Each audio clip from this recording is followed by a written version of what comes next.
You guys are getting so spoiled with all this YouTube content this month. But hi friends, welcome back. Today I thought I'd do something that is probably my most asked question on TikTok, and that is how I find and discover new music. So I made a list of 7 things that you can do to discover new music. Some of them are pretty easy, and some of them definitely take like a little bit more time to go through and find the new music and stuff, so let's go.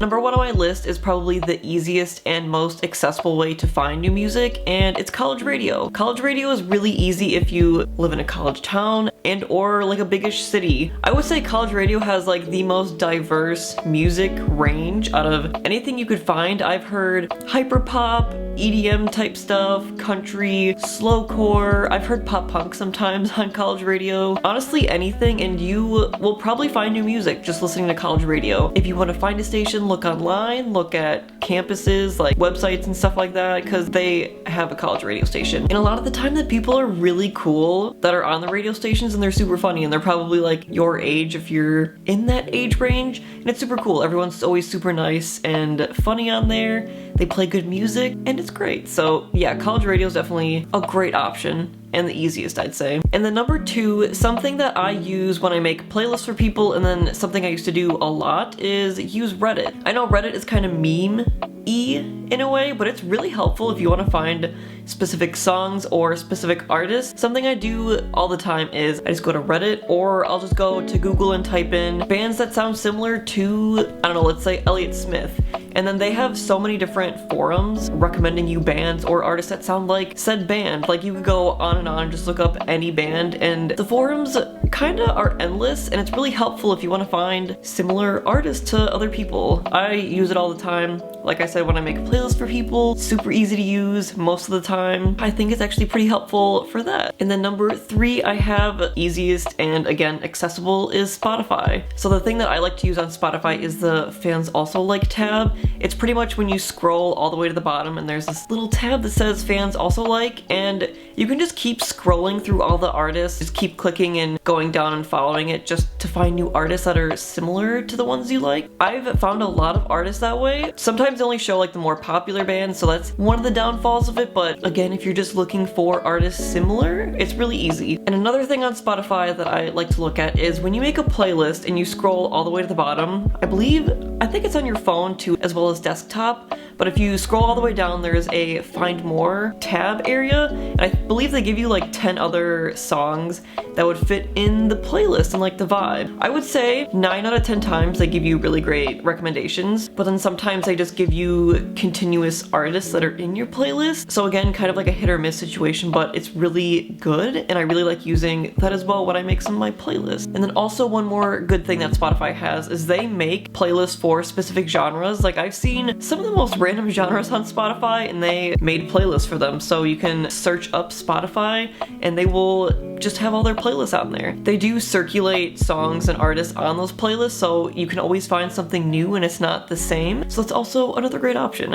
And then number 4, this is something I used to do a very long time ago, back in like my little pop punk days, is YouTube. YouTube used to have extremely good compilations of, specifically for me, I used to look up Midwest emo stuff and like pop punk, and just the compilations were just, they were so good. I used to look for them all the time, and I don't know if they still have compilations and playlists and stuff like that, but if you want, I'm sure you can look up on YouTube, just like, for example, I'm just gonna say like Midwest emo compilation, and it'll just give you like an hour-long video of songs and stuff like that, and you can discover like some really small artists that way too. Or even if you want to do like indie pop compilation or Americana compilation or anything like that, I'm sure there's playlists and compilations out there. And number 5, I have Last.fm. I feel like Last.fm was a thing of the past, but I still use it. I know a lot of other people still use it too, but it's really good if you want to, again, find more artists that are similar to an artist you're looking for. So again, let's say if you look up Duster, and then there's this tab that you can click on, it'll literally give you 25 pages of other artists with, I don't know, like 10 artists per page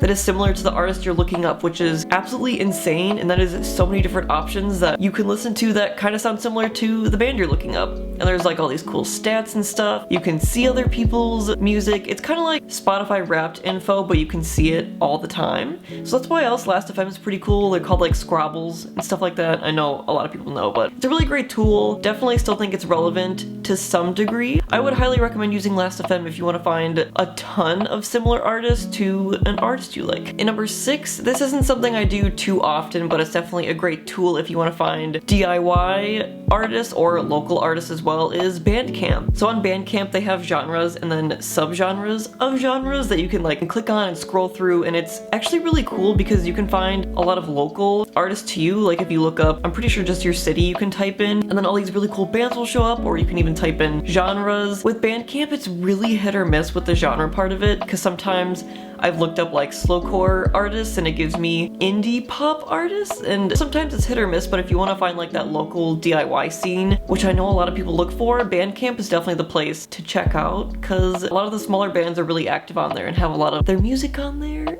And yeah.